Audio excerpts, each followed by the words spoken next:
we shall overcome. In the late 1950s and early 1960s, the civil rights movement in Tennessee had many victories. In 1955 through 1959, Memphis State began gradual desegregation. In 1956, the governor of Tennessee at the time privately stated that segregation was wrong and called out the National Guard to integrate the schools in Clinton, Tennessee. April 25, 1960, the federal government announced judgment to end voting discrimination in Fayette County. In May 10, 1960, Nashville became its first major city to desegregate public facilities. In October 15, 1960, the Jackson bus boycott ends when the manager desegregates seating. In December 14, 1960, the U.S. Department of Justice filed a lawsuit to stop white landowners in Fayette County from evicting blacks for trying to vote. In 1961, the University of Tennessee admits its first black undergraduates. In January 1962, the first Jackson School was integrated. I interviewed Eleanor Fox. She was born in 1940. She grew up in Southern California. However, from 1963 to 1964, she lived in Tennessee with her husband Ron and 3-year-old daughter Terry. My husband was in the Army, and he was stationed at Fort Campbell, Kentucky. We lived in Tennessee, which is just across the border. The military base covers both states on both sides. When asked about the community she lived in, she said, Tennessee is a beautiful state, and I loved the people. The people in church were wonderful. I loved the military families that we associated with. It was beautiful. I asked her about the racial tensions between the whites and blacks in her community, and she said, they worked really hard, both races did, worked really hard not to have that. Here she speaks about the segregation in her community. They had white drinking fountains, black drinking fountains, white restrooms, black restrooms. Before the 1964 Civil Rights Act, they had done away with them. So they had, in the course of a year, done away with that. I guess you can say, like any town, there's segregation, but it's not forced. That idea is something called de facto segregation, which is discrimination not segregated by law. Separate but equal facilities is an example of de facto segregation. She lived on a rented property where an old black man named Houston also lived. Houston was old enough to remember the Reconstruction. He was a really, really nice old guy. I loved him to death. One day, he came up to her with his Social Security check, and he asked if she could call him a taxi to Hopkinsville, Kentucky, but instead she said she would drive him. And I put Terry in the back seat and wanted him to get in the front seat, and he said, oh no, Missy, no. I can't get in the car then. And I said, why not? It's a two-door. Getting in and out of that back seat is not easy, and I like Terry to ride in the back anyway. And he said, no, can't ride in the front. You can't do it. So I said, okay. I put down the door, put him in the back seat, and he said, no. And I said, what do you mean, no? He says, she can't be back here with me. And I said, why not?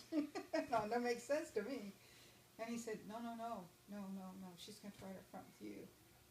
He said, Missy, they's going to kill you. And I said, who's going to kill me? He said, they's going to kill you. Those people were African Americans. In the time she lived in Tennessee, Eleanor experienced several attacks on her from African Americans.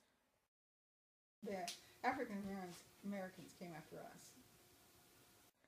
The Civil Rights Act of 1964 banned discrimination based on race, color, religion, or sex. This act stopped unequal application of voter registration requirements and racial segregation in schools, at the workplace, and by facilities that were for the general public. Elmer recalls the racial violence she experienced that day that the act was passed.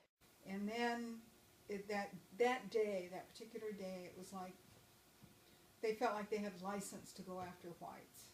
So if they parked next to you, they would slam into your car door and then defy you to do anything about it, or they would bump into you on the street and then defy you to do anything about it. They would run stop signs and, force you to slam on your brakes or whatever to get out of their way. Never enough to harm, but irritate. And why did they do that?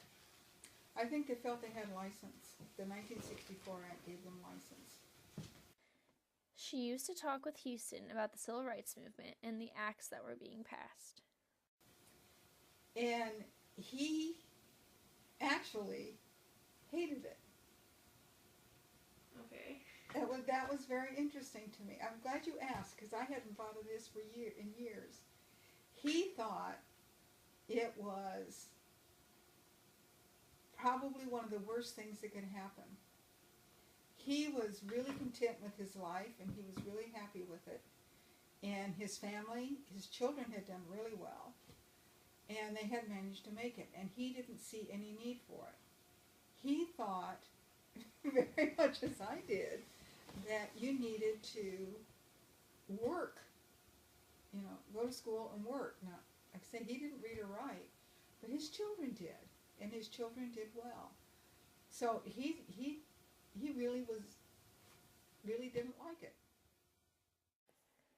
A nearby black school used to have a barbecue in the summer, and she would stop and buy the meat there. And the people that made it were they were older like Houston's, and they were great people. Marvelous, fun people to talk to. They were actually angry that they were going to have to close that school because the kids were doing really well, and then they were going to send them in town to Clarksville, and they would have to go into the public school there. And they were afraid they wouldn't do as well. I'm inclined to think they were right on one hand. Segregated schools, it actually made me angry. I didn't see any need for it then.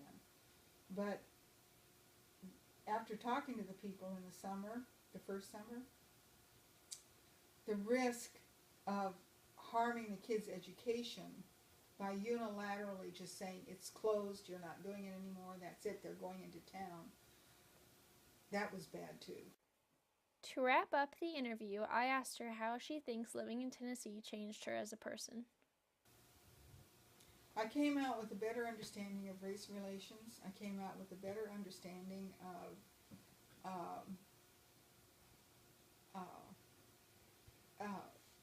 how the various parts of the country were different and what it took to live in each one and to appreciate each one. In each area that I've lived in, especially since then, I really, really, really appreciate the diversity in this country. There are people of all races everywhere that are outstanding individuals that I love and I call friends and who have just contributed so much just to my life, and hopefully